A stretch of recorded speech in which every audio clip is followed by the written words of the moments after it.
ಗೃಹಲಕ್ಷ್ಮಿ ಬಾಕಿಯ 23ನೇ ಕಂತಿನ ಹಣ ಬಿಡುಗಡೆಯಾಗಿದೆ. ಸೆಪ್ಟೆಂಬರ್ ತಿಂಗಳಿನ ಬಾಕಿ ಹಣವನ್ನು ಸರ್ಕಾರ ಹಾಕಿದೆ. ರಾಜ್ಯದ 1,27,00,000 ಗೃಹಲಕ್ಷ್ಮಿ ಫಲಾನುಭವಿಗಳಿಗೆ ಇದೀಗ ಸಿಹಿ ಸುದ್ದಿ.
ಏಳು ಲಕ್ಷ ಫಲಾನುಭವಿಗಳಿಗೆ ಇದೀಗ ಹಣ ಜಮೆಯಾಗಿರೋದು. ಚಳಿಗಾಲದ ಅಧಿವೇಶನದಲ್ಲಿ ಸದ್ದು ಮಾಡಿತ್ತು ಗೃಹಲಕ್ಷ್ಮಿ. ಬಿಜೆಪಿಯವರು ತೀವ್ರತರನಾಗಿ ಹೋರಾಟವನ್ನು ಮಾಡಿದ್ರು.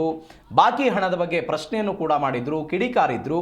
ಅದಾದ ನಂತರ ನವೆಂಬರ್ 28ರ ಒಳಗಾಗಿ ಹಣ ಹಾಕ್ತೀವಿ ಅಂತ ಈ ಹಿಂದೆ ಲಕ್ಷ್ಮೀ ಹೆಬ್ಬಾಳ್ಕರ್ ಮತ್ತು ಸಿದ್ದರಾಮಯ್ಯನವರು ಹೇಳಿದ್ರು. ಇದೀಗ 1,27,00,000 ಗೃಹಲಕ್ಷ್ಮಿಯವರಿಗೆ 23ನೇ ಕಂತಿನ ಹಣ ಬಿಡುಗಡೆಯಾಗಿದೆ. ಗೃಹಲಕ್ಷ್ಮಿ ವಿಚಾರ ರಾಜ್ಯಾದ್ಯಂತ ತೀವ್ರತರನಾದಂತಹ ಟೀಕೆ ವ್ಯಕ್ತವಾಗಿತ್ತು. ಅನೇಕ ತಿಂಗಳುಗಳಿಂದ ನಮಗೆ ಹಣ ಬಂದಿಲ್ಲ, ಸರ್ಕಾರ ಹಣ ಹಾಕ್ತಾ ಇಲ್ಲ ಅಂತ ಎಲ್ಲವೂ ಕೂಡ ಆಗಿತ್ತು. ಇದೀಗ 23ನೇ ಕಂತಿನ ಹಣ ಬಿಡುಗಡೆಯಾಗಿದೆ.